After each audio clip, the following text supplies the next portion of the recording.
2007년 개봉되었던 이창동 감독의 밀양이라는 영화가 있습니다.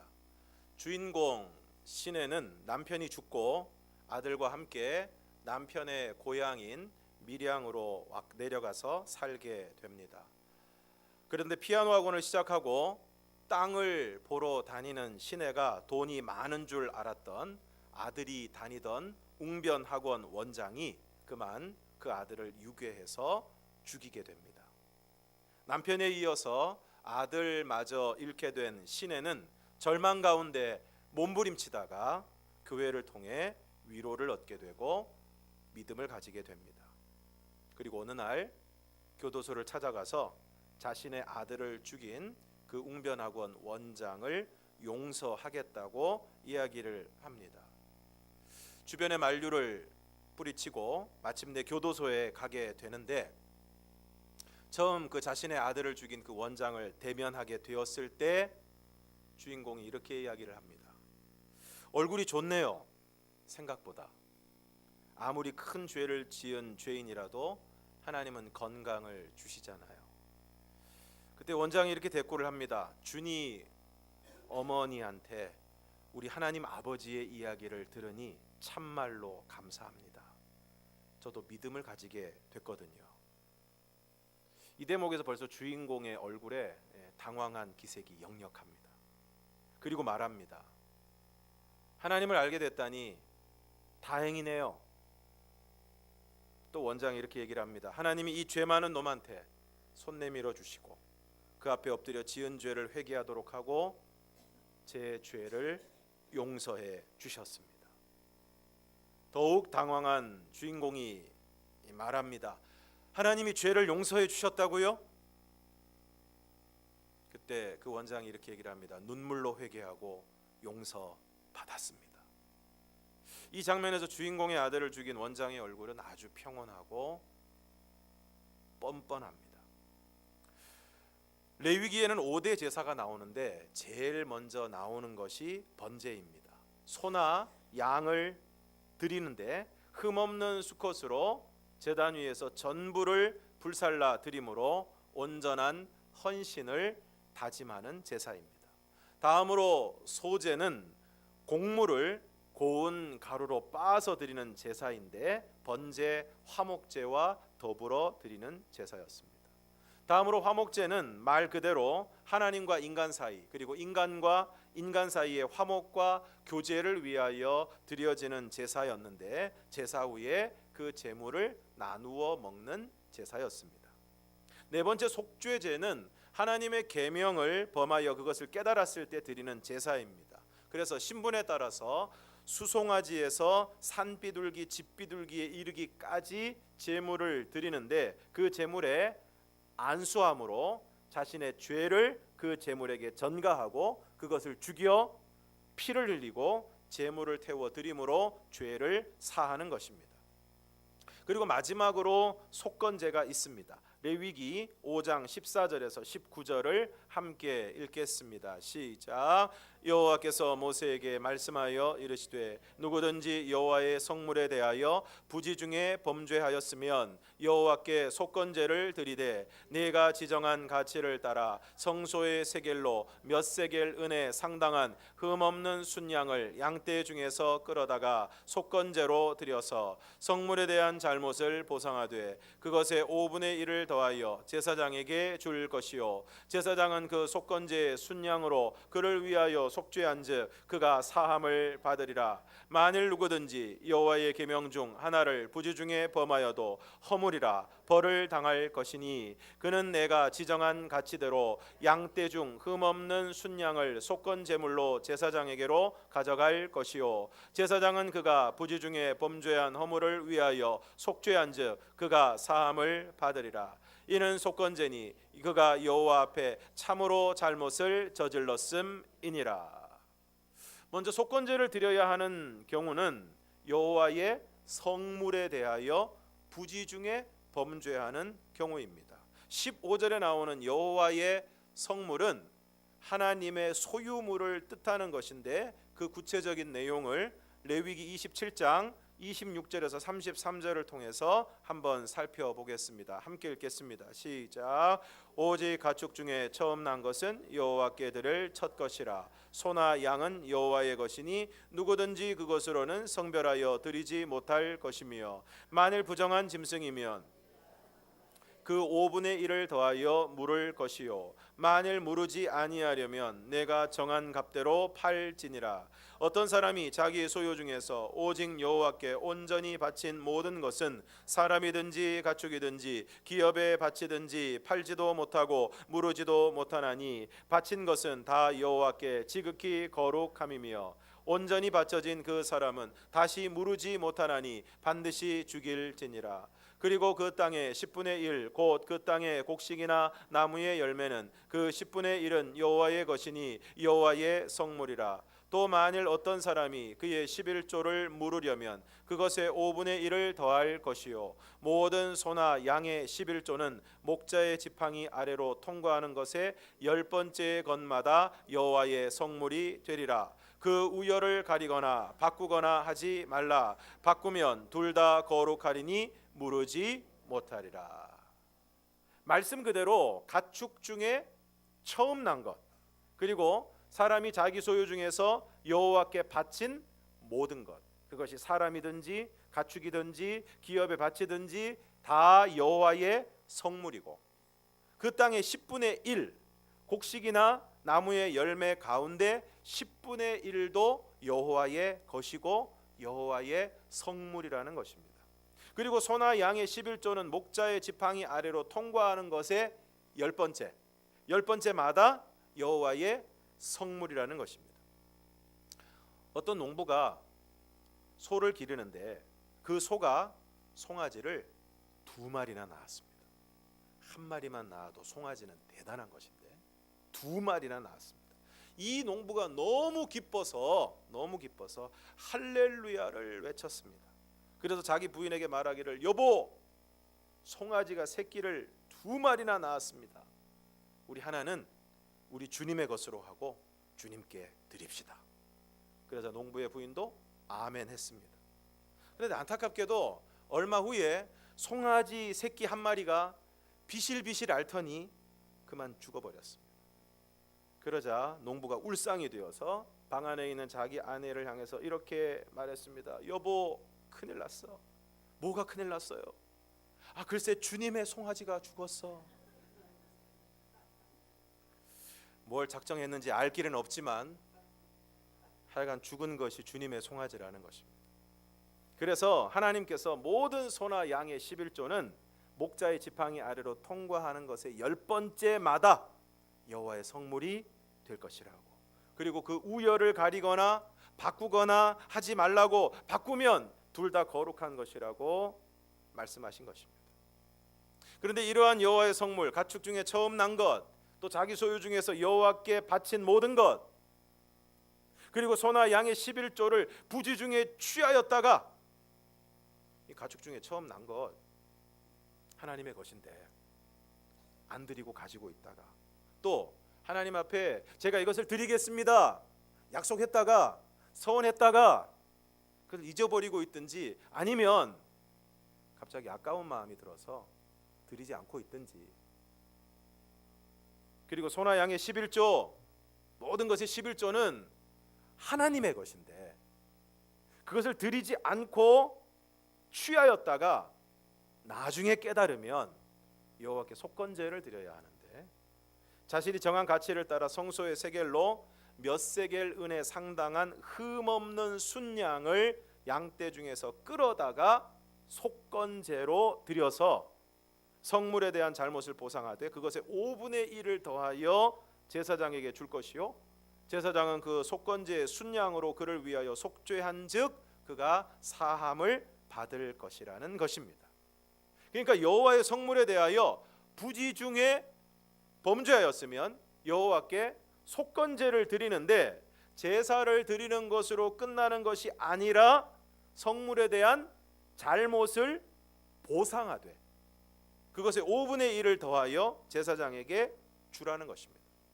왜냐하면 여호와의 성물은 하나님께 드려져서 구체적으로 그것이 제사장의 몫이 되는데 그것을 드리지 않음으로 제사장의 몫이 줄어들고 제사장에게 손해를 끼쳤기 때문에 그 손해를 끼친 것에 대해서 20%를 더해서 배상을 하라는 것입니다. 이처럼 자신이 지은 죄로 말미암아 누군가에게 손해를 끼친 것에 대해서 구체적으로 보상을 하라는 것입니다. 또 만일 누구든지 여호와의 계명 중 하나를 부지 중에 범하여도 허물이라 벌을 당할 것이니 그는 내가 지정한 가치대로 양떼 중 흠없는 순양을 속건 제물로 제사장에게로 가져갈 것이요 제사장은 그가 부지 중에 범죄한 허물을 위하여 속죄한즉 그가 사함을 받으리라고 말씀하고 있습니다. 예를 들어서 성소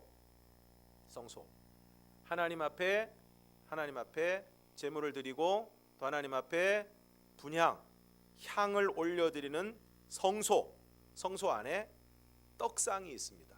그러니까 떡을 올려놓는 상이 있는데 그 떡상 위에 있는 떡, 이 진설병이라고 불리는 이 떡은 거룩한 떡이기 때문에 제사장만 먹을 수 있습니다. 그런데 일반 백성이 그 떡을 모르고 먹었다면 이 사람은 부지 중에 금령을 범한 것입니다. 그리고 일반 백성들은 동물의 기름을 먹을 수 없습니다.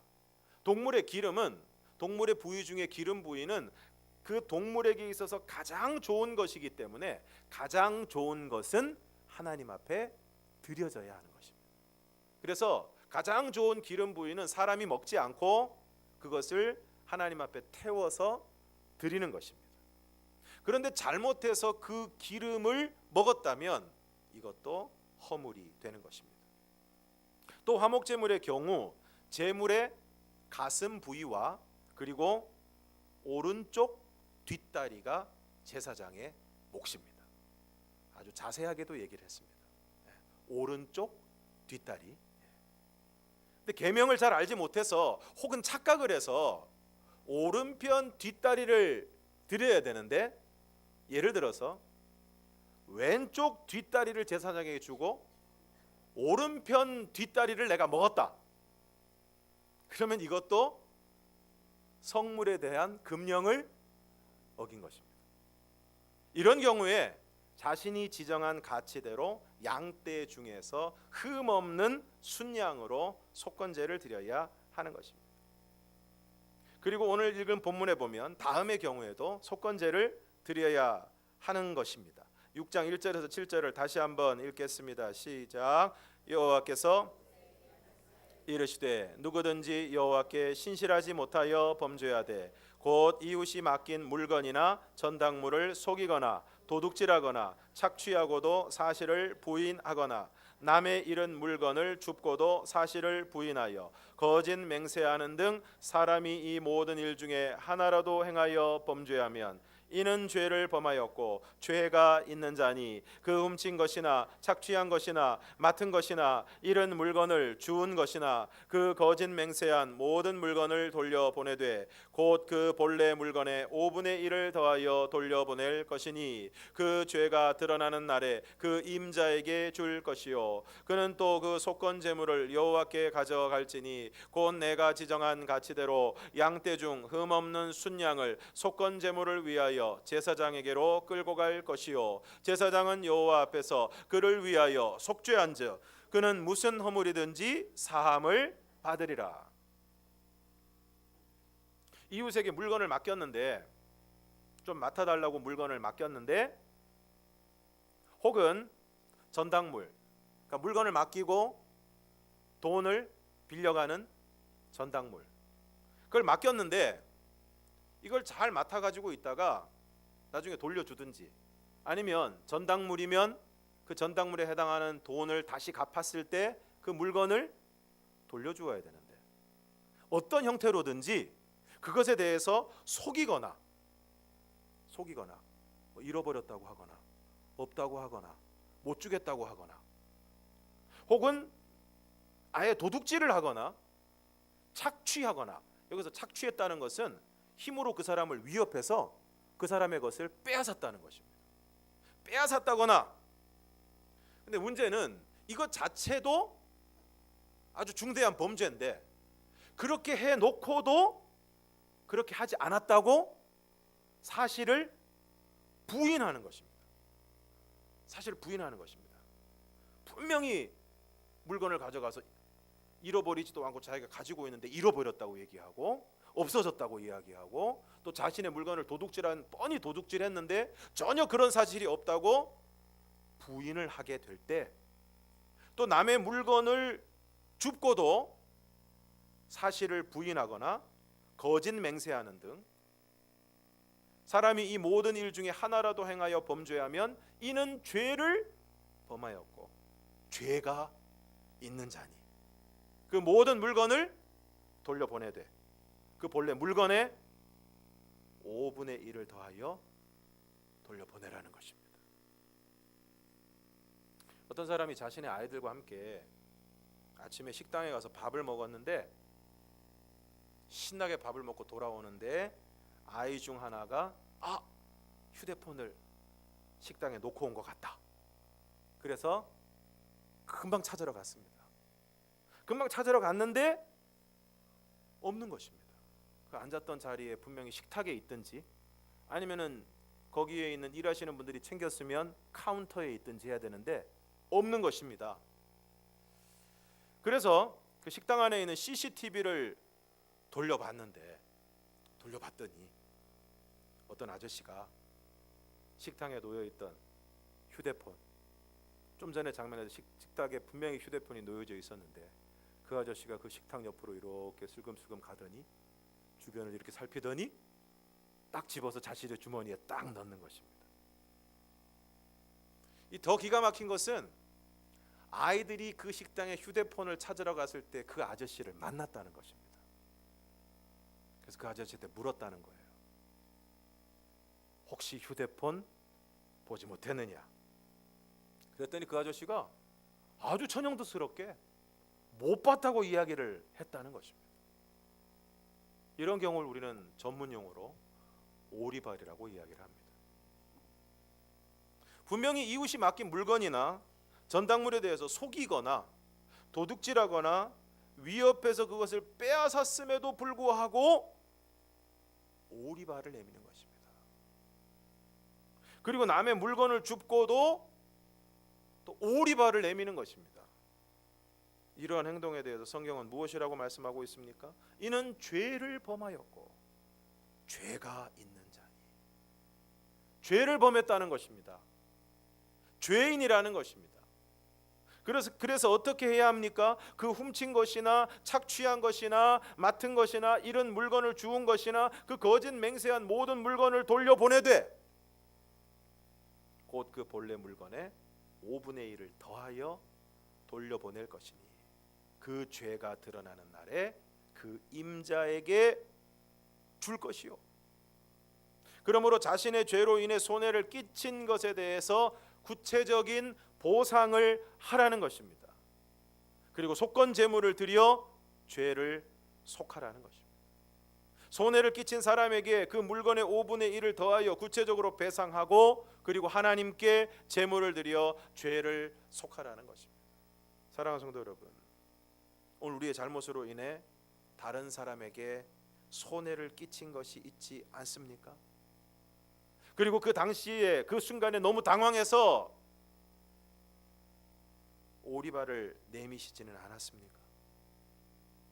물론 세상에서 제일 어려운 일 중에 하나는 그때 오리발을 내밀었다가 후에 다시 자신의 잘못을 인정하는 일입니다. 그래서 많은 사람들이 그 순간에 오리발을 내밀고 잊어버리고 살아가는 것입니다. 그런데 반대로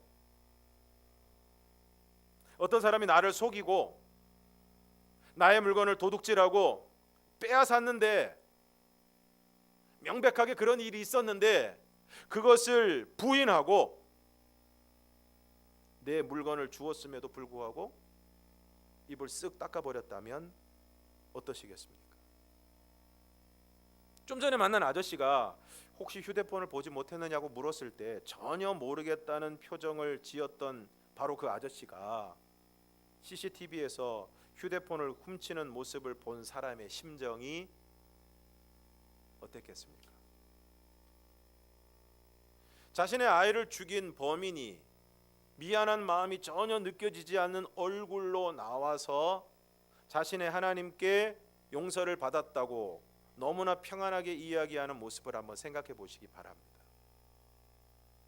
여러분이 만약 그 영화의 주인공이라면 어떤 심정이시겠습니까? 그러므로 오늘 우리의 회개가 값싼 회개가 되어서는 안 될 것입니다. 끔찍한 범죄를 저지르고도 하나님 앞에 용서를 받았다고 하면서 아이를 잃은 어머니 앞에서 아무렇지도 않게 이야기를 해서는 안 되는 것입니다.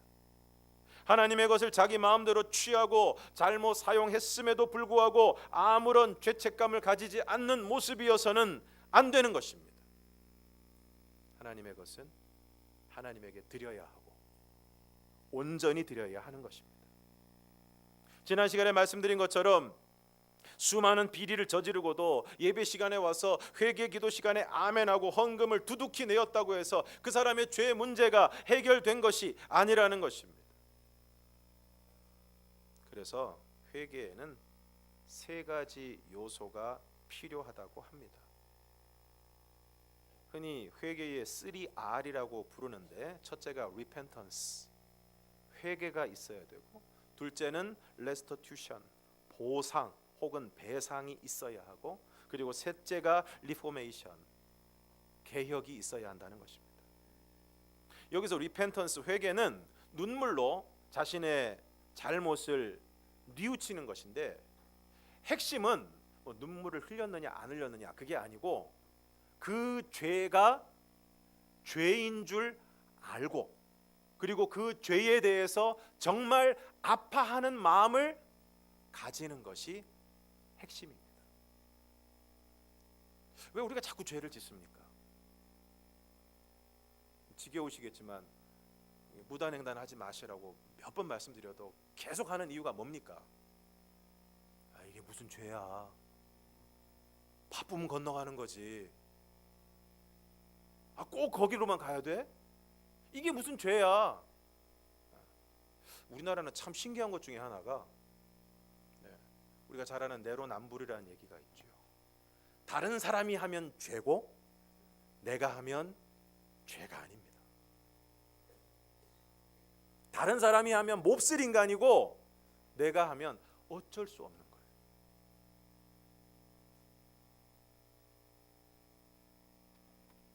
휴가철에 이렇게 어디를 다녀도 참 어려운 것 중에 하나가, 운전하시는 분들 어려운 것 중에 하나가 제한 속도 지키는 것입니다. 분명히 100km까지만 달리라고 했는데 110, 120, 130, 기분 좋으면 150 막 달립니다. 근데 문제는 그렇게 해도 저를 포함해서 대부분의 운전자들이 죄책감을 느끼지 못합니다. 그러다가 속도를 줄이지 못해서 속도 위반 카메라에 찍혀서 뭐가 날아오면 어떻게 생각합니까? 내가 잘못했구나 이렇게 생각합니까? 아니지요. 잘 아시네요. 재수 없네. 재수 없네. 재수 없다는 얘기는 무슨 뜻입니까? 그 용어 자체도 문제가 많지만 자기가 죄를 지었다고 인정하지 않는 것입니다. 죄를 죄로 여기지 않고 자신이 지은 죄에 대해서 잘못을 인정하고 그것을 아파하지 않으면 당연하게도 그 죄를 계속 짓게 돼 있습니다. 아무리 얘기해도, 또 바쁘면 무단횡단, 운전하면서 속도는 안 지켜도 되는 것, 걸리면 재수 없는 것. 그래서 계속 죄를 짓습니다. 계속 죄를 짓습니다. 그래서 회개의 첫걸음은 그 죄에 대한 아파함인데, 진정한 양심의 가책인데, 그것이 없다면 회개는 시작도 못하는 것입니다. 두 번째는 말씀드렸던 restitution, 보상입니다. 자신이 끼친 잘못에 대해서 어떻게든 보상하는 것이고, 그 자신이 끼친 손해에 대해서 책임지는 모습을 가지는 것입니다. 마지막으로는 다시는 그런 잘못을 하지 않도록 자신을 고치는 리포메이션. 이 세 가지 회개와 보상과 개혁, 이 세 가지가 다 있어야만 진정한 회개라고 이야기할 수 있는 것입니다. 죄를 짓고도 너무 가볍게 예수님, 하나님 잘못했습니다, 끝. 이것은 진정한 회개라고 이야기할 수 없는 것입니다. 영화 밀양에 나오는 범인의 회개가 진정한 회개였다면 일단 주인공을 만나는 그의 모습이 그렇게 평안할 수 없을 것입니다. 아니, 그렇게 뻔뻔할 수 없을 것입니다. 오늘 믿지 않는 사람들이 믿는다고 하는 사람들에게 진저리를 치는 부분이 바로 이 부분입니다. 그렇게 죄를 짓고도, 그렇게 못된 짓을 하고도 회개했다고만 하면, 하나님이 나를 용서하셨다고만 하면 언제 그랬느냐 하는 듯이 아무렇지도 않게 행동하는 모습입니다. 나 하나님한테 용서받았어, 그러니까 더 이상 나한테 뭐라고 얘기하지 마. 너 어떻게 하라는 거야? 아주 뻔뻔스러운 모습, 너무나 아무렇지도 않은 모습. 사실은 뻔뻔스러운 모습에 사람들이 실망하는 것입니다. 그럼 어떻게 해야 될까요? 적어도 그렇게 쉽게, 그렇게 당당하게 하나님이 나를 용서하셨으니 나는 아무렇지도 않다고 이야기해서는 안 될 것입니다. 진정한 회개에는 정말 그 죄를 아파하고 심각하게 여기는 마음이 있어야 합니다. 나의 잘못으로 인해 고통을 당하는 사람에게 진심으로 미안해하는 마음이 있어야 합니다. 그리고 그것이 레스토튜션, 구체적인 보상으로 이어져야 하는 것입니다. 워싱턴 사김회 교회 김영봉 목사님의 설교 가운데 이런 이야기가 나옵니다. 제가 한국에서 알고 지낸 어느 장로님 생각이 납니다. 그분이 어느 날 교통사고를 내어서 초등학교 어린아이를 다치게 했습니다. 그분으로서는 보험 처리를 하고 한 가족에게 상처를 준 것에 대해 하나님께 진실하게 회개하고 최소한의 도리를 다하면 되는 일이었습니다. 한국 사회에서도 이런 일이 일어나면 될 수 있는 대로 손해를 덜 보기 위해 법적으로 꼭 해야 하는 일만 최소한으로 하려고 힘씁니다.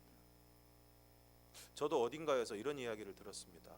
사고가 났을 때 사고 처리를 하는 상황에서 중요한 것 중에 하나는 내가 먼저 미안하다는 얘기를 하면 안 된다는 것입니다. 왜냐하면 미안합니다, 그러면 나중에 보험 처리를 할 때 책임지는 퍼센테이지가 높아질 수 있기 때문에 함부로 미안하다는 얘기를 하면 안 되고, 우리가 흔히 알고 있기로는 다쳤든지 안 다쳤든지 일단 뒷목을 잡고 차에서 내려야 되고, 가능하면 목소리를 최대한 크게 해서 상대방에게 위압을 가해야만 나중에 사고 처리에 도움이 된다라는 것을 이런저런 매체를 통해서 들었습니다. 그분도 그렇게 할 수 있었습니다. 그런데 그 장로님은 아이가 태어날 때까지 거의 매일 퇴근하는 길에 병원에 들러 위로하고, 또 매일 새벽 기도에 나와서 그 아이와 가족을 위해 기도했습니다. 이것이 우리 믿는 사람들이 해야 될 보상입니다. 저는 그 장로님이 모든 면에서 완전한 분이라고 추켜 세우려 하지 않습니다. 하지만 적어도 이 한 가지 사건에서 그 장로님은 참되게 회개했고 하나님께로부터 용서받은 사람답게 행동했습니다. 그 장로님과 사고를 당한 가족은 그 과정에서 깊은 정이 들었고, 그 가족은 그 장로님의 정성에 감동하여 한마디 전도하지도 않았는데 나중에 스스로 교회를 찾아 나오게 되었습니다. 만일 영화에서 주인공이 면회를 갔을 때 돈 때문에 아이를 유괴하고 죽인 그 범인이 눈물까지는 아니더라도 적어도 고개를 떨구고 정말 진심을 담아 사죄했다면 어땠을까요? 너무 성급해 보이기는 하지만 그래도 그 주인공이 용서를 하겠다고 갔으니까 적어도 그 용서를 할 수 있는 마음이기만 했어도 얼마나 좋았을까요? 적어도 하나님의 이름으로, 신앙의 이름으로 뻔뻔하지만 않았어도 얼마나 좋았을까요? 그런데 오늘 우리의 모습이 이런 모습은 아닙니까? 자신의 죄와 잘못에 대한 진정한 아파함도, 나의 죄로 인해 아파하고 손해를 본 사람들에게 대한 구체적인 보상과 책임은 전혀 생각하지 않고 그저 신앙의 이름으로 당당하기만 한 것은 아닌지, 뻔뻔한 것은 아닌지 우리의 모습을 돌아볼 수 있기를 바랍니다. 여리고의 세리장이었던 삭개오의 집에 예수님이 들어가셨을 때 삭개오가 말합니다. 주여 보시옵소서, 내 소유의 절반을 가난한 사람들에게 나누어 주겠으며 만일 누구의 것을 속여 빼앗은 일이 있다면 4배로 갚겠습니다. 그때 주님께서 말씀하십니다. 오늘 구원이 이 집에 이르렀으니 이 사람도 아브라함의 자손이미로다. 그러므로 죄에 대한 진정한 아파함과 구체적인 보상과 책임지는 모습을 통해 오늘 저와 여러분에게도 진정한 구원의 역사가 이루어질 수 있기를 주님의 이름으로 축원합니다. 기도하겠습니다.